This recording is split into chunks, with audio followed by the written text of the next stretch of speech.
Hi everybody, this is Nandakishore. Please subscribe, like, share Tree Media. Love marriage arrange marriage? Love marriage. Love marriage. Yeah. ఇంత reserved గా ఉంటారు. ఎలా జరిగింది అది? Yeah reserve అంటే ఎవరైతే కామ్గా ఉంటారో వాళ్ళలో చాలా ఆలోచన శక్తులు ఉంటాయి, చాలా నిజమే. ఫీలింగ్స్ ఉంటాయి. సో ఆ టైంలో అలాగే లవ్ చేసి చేసుకున్నాను. అది ఇంప్రెషన్ తన మీద ఎక్కువగా ఉండింది. సో అలాగే లవ్ మ్యారేజ్ చేసుకుని వీఆర్ లీడింగ్ సక్సెస్ఫుల్ లైఫ్. ఒక రెండు ముక్కల్లో చెప్పకుండా కొంచెం ఎలాబరేట్ చేసి చెప్పండి, ఎలా ఒప్పించారు, ఎలా జరిగింది? అది చాలా పాత story. But 10th class love చేసామండి. తర్వాత inter 10th class 10th tuition mate. తర్వాత ఇంటర్లో ప్రపోజ్ చేసాము. తను అప్పుడు అర్థం చేసుకునే స్టేజ్లో లేదు. అంటే అప్పుడు వాళ్ళ ఫాదర్ చనిపోయాడు. సో తను కూడా ఆ టైంలో చాలా డిస్టర్బ్డ్గా ఉండి ఇగ్నోర్ చేసింది. తర్వాత ఇంకో 3 years డిగ్రీలో 3 years మళ్ళీ సిన్సియర్గా లవ్ చేసాం, వెంటపడ్డాము. తను అప్పుడు అర్థం చేసుకుంది. తర్వాత ఫైనల్గా ఓకే సిన్సియర్గా ఇన్ని రోజులైనా ఇంకా సిన్సియర్గా ఉన్నాడంటే సిన్సియర్ లవ్ అయినా అప్పుడు యాక్సెప్ట్ చేసింది. అలా తర్వాత ఇంట్లో వాళ్ళని ఒప్పించి మనం చేసుకున్నాం పెళ్ళి. తర్వాత హ్యాపీగా. పిల్లలండి? యా పిల్లలు. ఎంతమంది? 3 పిల్లలండి. 3. ఓకే. ఏం చదువుతున్నారు? 3 పిల్లలు బాగానే చదువుతున్నారు. ఇప్పుడు పెద్ద పాప బ్యాచిలర్ ఆఫ్ ఇంటీరియర్ డిజైనింగ్, రెండో పాప ఇంటర్ ఫస్ట్ ఇయర్, మూడో పాప 5th క్లాస్. స్పోర్ట్స్ అంటే కూడా ఇంట్రెస్ట్? ఓన్లీ క్రికెటేనండి? యా నేను అప్పట్లో కాలేజ్ డేస్లో ఫుట్బాల్, బాస్కెట్బాల్, వాలీబాల్ ప్లేయర్ నేను యాక్చువల్గా. సో వాలీబాల్ తర్వాత క్రికెట్ కూడా ఇంటి దగ్గర ఆడేవాళ్ళం రెగ్యులర్గా. సో ఆ 2 గేమ్స్ బాగా ఎక్కువ ఆడటం వల్ల అథ్లెటిక్గా మంచి ఫిట్నెస్ మీద ఎక్కువ ఇంట్రెస్ట్ ఉండేది. సో దానివల్ల ఇంకా మెయింటైన్ చేయగలుగుతున్నాం. ఫిట్నెస్ అనేది చాలా ఇంపార్టెంట్ యాక్టర్కి, అందరికీ చాలా ఇంపార్టెంట్. యాక్టర్ అనే కాదు, యూజువల్గా అందరికి కూడా ఇంపార్టెంట్. కానీ చాలామంది ఇగ్నోర్ చేస్తారు. మా ఫీల్డ్ వాళ్ళు కొంచెం ఎక్కువ కాన్సన్ట్రేట్ చేస్తారు. ఎందుకంటే కనిపించాలి కదా. ఇప్పుడు యంగ్గా ఉన్నారా అని మీరు అన్నప్పుడు మా క్యాంపులో కూడా హ్యాపీగా అనిపిస్తుంది. సో అలా కనిపించాలి అంటే మనం ఫిట్నెస్ దాని మీద ఎక్కువ శ్రద్ధ చూపించాలి. మీ వరకు మూవీ ఆఫర్స్ వచ్చి అడ్వాన్స్ పేమెంట్ కూడా జరిగి వెనక్కి వెళ్ళిపోయినాయి ఉన్నాయా? లేవండి. ఓకే. లేవు, అలాంటి సందర్భాలు ఏం లేవు. ఎందుకంటే ఎప్పుడైనా సినిమా అనేది ఎట్లా ఉంటుందంటే ఫస్ట్ వాళ్ళు పిలిపించి వాళ్ళు అన్ని రకాలుగా చూసుకుని ఓకే అన్న తర్వాతే వాళ్ళు అడ్వాన్స్ ఇస్తారు. సో అలాంటి సందర్భం నాకైతే ఎప్పుడు జరగలేదు. చేసిన సినిమాలు ఇప్పటిదాకా అన్నీ కూడా ప్రాపర్గానే పేమెంట్ తీసుకుని ఫుల్ పేమెంట్ తీసుకుని చేసాం. ఎక్కడ కూడా ఎవరు పేమెంట్ ఇచ్చి వెనక్కి పంపించింది లేదు ఎప్పుడు ఇప్పటిదాకా. రెమ్యునరేషన్ సైడ్ అసలు ఎప్పుడు ఎలాంటి ప్రాబ్లమ్స్ ఫేస్ చేయలేదా? కరెక్ట్గా అందుకున్నారా చెక్స్? అందుకున్నాను. కాకపోతే అన్న అమౌంట్ కన్నా తక్కువ చేసిన సందర్భాలు ఉన్నాయి. సో అది ఏమవుతుందంటే అవుట్ ఆఫ్ హ్యూమానిటీ లేకపోతే వాళ్ళ సిచ్యువేషన్ చూసి సరే ఇంకా వాళ్ళు కూడా స్ట్రగుల్ అంటే వాళ్ళ పెయిన్ వాళ్ళు చెప్తారు. సో బడ్జెట్ పెరిగిపోయిందండి, కొంచెం కోఆపరేట్ చేయండి, సపోర్ట్ చేయండి అన్నప్పుడు ఆబ్వియస్గా మన అన్న అమౌంట్ కన్నా కొంచెం తక్కువ తీసుకునే సందర్భాలు ఉన్నాయి. లైఫ్లో బయట పర్సన్ ఎవరైనా మనల్ని మోసం చేసినా లేకపోతే ఒక మాట అన్నా అది పెద్దగా హార్ట్కి తీసుకోం. సొంత వాళ్ళు లేకపోతే ఫ్రెండ్స్ అనుకున్న వాళ్ళ చేతిలో నుంచి వాళ్ళ నోట్లో నుంచి ఒక మాట పడ్డా లేకపోతే వాళ్ళు ఏదన్నా కొంచెం వెన్నుపోటు లాంటివి అనుకోండి, ఇలాంటివి జరిగితే తీసుకోవటం చాలా కష్టం. ప్రతి మనిషి ఇది ఫేస్ చేస్తారు. ఇవి ఫేస్ చేశారా? వెన్నుపోటు అని చెప్పనండి. వెన్నుపోట్లు అంత అవకాశం నేను ఇవ్వలేదు ఎవరికి. కాకపోతే కొన్ని ప్లానింగ్లో లోపాలు, స్వయంకృత అపరాధాలు అంటారు కదా. సో అలాంటివి మనం చేసాం. ఎందుకంటే పీక్లో ఉన్నప్పుడు ఆపర్చునిటీస్ వచ్చినప్పుడు వాటిని ఇగ్నోర్ చేయటం, ఇలాంటివి మన స్వయంకృత అపరాధాలు. హీరోగా కూడా వచ్చినాయండి? హీరోగా లేదండి, హీరోగా ఎక్కడ రాలేదు. బట్ మొన్న వచ్చింది, అది హీరో అని చెప్పలేము కానీ బయోపిక్లో నేనే మెయిన్ క్యారెక్టర్. అది ఇప్పుడు నెక్స్ట్ మార్చిలో రిలీజ్ అవుతుంది.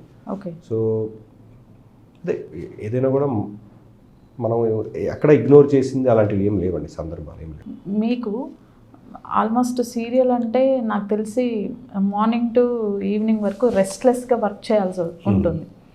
హెల్త్ ఇష్యూస్ వల్ల లేదంటే పర్సనల్ ప్రాబ్లమ్స్ వల్ల కూడా వెళ్ళి షూటింగ్ చేసిన సందర్భాలు ఉన్నాయా?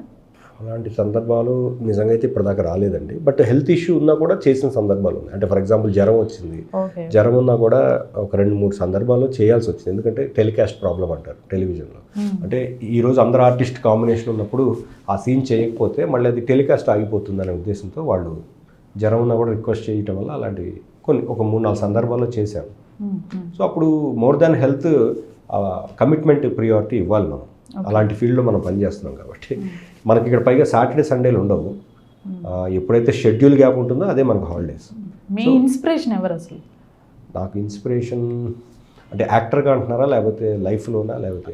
రెండు చెప్పండి, యాక్టర్గా చెప్పండి, లైఫ్లో చెప్పండి. యాక్టర్గా అయితే మెగాస్టార్ చిరంజీవి గారు. ఓకే. ఎందుకంటే ఆయన్ని చూసి ఎంతోమంది ఇన్స్పైర్ అయ్యారు, అలాగే నేను కూడా ఇన్స్పైర్ అయ్యాను. ఊహ తెలిసినప్పటి నుంచి హీరో అంటే ఆయనే మనకి. అండ్ ఆ తర్వాత ఇన్స్పైరింగ్ పర్సన్స్ అంటే రియల్ లైఫ్లో కూడా ఉన్నారండి చాలా సందర్భాల్లో, చాలామంది. ప్రతి సందర్భంలో ఒక గురువు లాగా ఎవరో ఒకళ్ళు ఉంటున్నారు. అమ్మ చాలా సందర్భంలో ఇన్స్పిరేషన్, ఎందుకంటే ఆవిడ లైఫ్ అంటే మా కోసం స్ట్రగుల్ అయిన విధానం అవన్నీ చూస్తే అమ్మ ఒక ఇన్స్పిరేషన్ ఆబ్వియస్లీ, ఎప్పటికీ అమ్మ ఇన్స్పిరేషన్. అండ్ బ్రదర్స్, మా ఇద్దరు అన్నయ్యలు నాకు always supportive. And of course my wife and my children. And ఫ్రెండ్స్కి వచ్చేసరికి ఇన్స్పైరింగ్ అనలేను కానివ్వండి, వెరీ సపోర్టివ్ ఫ్రెండ్స్ ఉన్నారు. ఇప్పుడు ప్రేమ ఎంత మధురంలో శ్రీరామ్ కావచ్చు, ఇట్లా కొంతమంది ఉన్నారండి టెలివిజన్ ఇండస్ట్రీలో అండ్ సినిమాల్లో. బిగ్గెస్ట్ ఇన్స్పిరేషన్ అంటే కనుక నేను దేవుడినే తీసుకుంటాను ఇన్స్పిరేషన్. అండ్ ఆల్సో దేవుడి తర్వాత విక్టరీ వెంకటేష్ గారిని తీసుకుంటాను. ఎందుకంటే ఆయన the way he inspires people and positive energy, చాలా పాజిటివ్ ఎనర్జీ ఇస్తారు ఆయన. నాకు ఎన్నో సందర్భాల్లో మోరల్ సపోర్ట్ అండ్ వెనక నుంచి బాగా సపోర్ట్ చేస్తూ వచ్చారు విక్టరీ వెంకటేష్ గారు. So I take him as a very. అంటే ఏ టైప్ ఆఫ్ సపోర్ట్ అండి? ఏదైనా లైఫ్ గురించిన డౌట్స్ ఉన్నా, లేకపోతే ఆయనతో ఎప్పుడు డిస్కస్ చేసినా స్పిరిచువాలిటీ ఎక్కువ ఉంటుంది. ఎలా మీ ఇద్దరికి అంత ర్యాప్ ఎలా వచ్చింది? అంటే CCLలో ఆడినప్పుడు ఆయన మా కెప్టెన్ ఫస్ట్లో 2012 నుంచి. సో చాలా సందర్భాల్లో క్రికెట్ ఆడినప్పుడు, క్రికెట్ అయిపోయిన తర్వాత అండ్ విడిగా ఇప్పుడు నేను మంచి టైం దొరుకుంటుంది, ఆ టైం దొరుకుతుంది. బట్ అంటే ఆ సార్ టైంని డిస్టర్బ్ చేయకుండా ఆయన ఫ్రీగా ఉన్న టైంలోనే మనం కోఆర్డినేషన్లో ఉన్నప్పుడు జరిగిన చిన్న చిన్న ఇవి అనమాట. అండ్ ఆ ఇదితోటే నరసింహపురం టీజర్ లాంచ్ అడిగినప్పుడు సారు వితిన్ సెకండ్స్ ఓకే చేద్దాం వచ్చేసేయి అని చెప్పారు. సో అంటే ఒక పెద్ద స్టార్ రేంజ్లో ఉన్న వ్యక్తి మనం అడగంగానే చేయటం అనేది రియల్గా మర్చిపోలేని విషయం అనమాట. So definitely he's one of the biggest inspiration for me. Okay. And also ఏదైనా హెల్ప్ కావాలన్నా కూడా నేను సార్ని వెనకాడకుండా అడుగుతాను, ఎందుకంటే ఇంకా నాకు ఇండస్ట్రీలో ఎవరిని అడగాలో కూడా తెలియదు అనమాట. సో ఆయన ఒక సందర్భంలో హెల్ప్ కూడా చేశారు పర్సనల్గా. So I take him as a real inspiration for మీ. అంటే మాట సహాయం అంటున్నారా, ఫైనాన్షియల్ హెల్ప్? మనకి ప్రతిదీ పూల పాన్పు కాదు కదండి, అప్పుడు స్ట్రగుల్స్ అవుతూ ఉంటాయి కదా. సో ఏదైనా సందర్భంలో కొంచెం అవసరమైనప్పుడు అడిగితే కూడా ఆయన వెనకాడకుండా కొంచెం సపోర్ట్ చేశారు.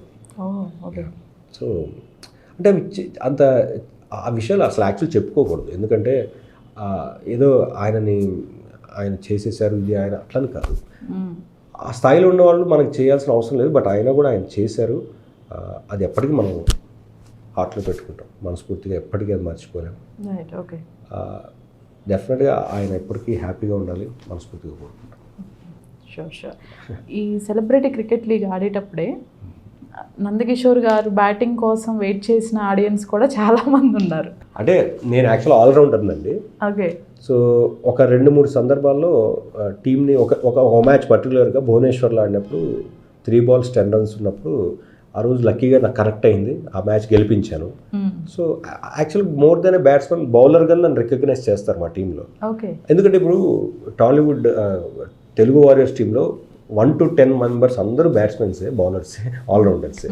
సో అక్కడ ఏమైపోతుందంటే ఇప్పుడున్న సినారియోలో అంటే నన్ను మోర్ దెన్ ఏ బ్యాట్స్మెన్, బౌలర్గా నన్ను రికగ్నైజ్ చేశారు. బట్ ఎప్పుడైనా ఆపర్చునిటీ వచ్చినప్పుడు నేను డెఫినెట్గా ఐ గివ్ మై 100%. సో అలాంటి 2 సందర్భాలు వచ్చినాయి, అప్పుడు నేను ప్రూవ్ చేసుకున్నాను. దానివల్ల టీం అందరికీ నా మీద ఒక మంచి ఇంప్రెషన్ ఉంది. I feel very lucky for that. టీంకే కాదు, ఆడియన్స్కి కూడా ఒక మంచి ఇంప్రెషన్ ఉంది. ఆడియన్స్ ఆల్వేస్ మనం బాగా ఆడితే డెఫినెట్గా సపోర్ట్ చేస్తారు, అదే మనం మ్యాచ్ పోగొడితే డెఫినెట్ తిడతారు. క్రికెట్లో అది సర్వసాధారణం. కానీ ఈ CCLకి స్టార్టింగ్లో చేసినంత పబ్లిసిటీ అనుకోండి, వచ్చినంత హైప్ కానివ్వండి, తర్వాత సీజన్స్ మిస్ అయింది. ఎందుకని మిస్ అయ్యిందంటే మేబీ కరోనా ముందు వరకు బాగానే ఉందండి. కరోనా ముందు సీజన్, తర్వాత కరోనా వచ్చి ఒక 2 years ఆపేశారు, CCL లేదు. మళ్ళీ మొన్న సీజన్ స్టార్ట్ చేశారు. మేబీ నాకు తెలిసి ఈ సీజన్ కొంచెం మళ్ళీ బాగుంటుంది. ఇప్పుడు ఫిబ్రవరిలో స్టార్ట్ అవుతుంది. ఫిబ్రవరిలో స్టార్ట్ అయ్యి every weekend Saturday Sunday, February to March 4 weekends ఈ ఫిబ్రవరిలో స్టార్ట్ అవుతుంది. క్రేజ్ ఉందండి, కాకపోతే ఏంటంటే మేబీ రీజన్స్ మధ్యలో కనెక్ట్ అవ్వలేదు, ఎందుకంటే కొన్ని వెన్యూస్ దూరంగా పెట్టారు. ఇప్పుడు మనకి ఎప్పుడైనా సౌత్లో మ్యాచెస్ పెడితే క్రౌడ్ ఎక్కువ వస్తారు. ఫర్ ఎగ్జాంపుల్ హైదరాబాద్, బెంగళూరు, వైజాగ్ ఇలాంటి ప్లేసెస్లో జనం ఎక్కువ వచ్చి చూస్తారు. నార్త్లో ఏమవుతుందంటే అంతమంది ఎక్కువగా వచ్చి గ్రౌండ్కి వచ్చి చూడట్లేదు సెలబ్రిటీస్ మేజర్. ఎందుకంటే సౌత్లో ఉన్న క్రేజ్ మీకు తెలిసిందే కదా, యాక్టర్స్ వచ్చినప్పుడు చాలా విపరీతమైన క్రేజ్ ఉంటుంది. అలా నార్త్లో కొంచెం తక్కువ ఉండింది అక్కడ. మేము ఆడాము నార్త్ గ్రౌండ్స్లో, జోధ్పూర్ అటువైపు అన్నీ కూడా ఆడాము, చండీగఢ్.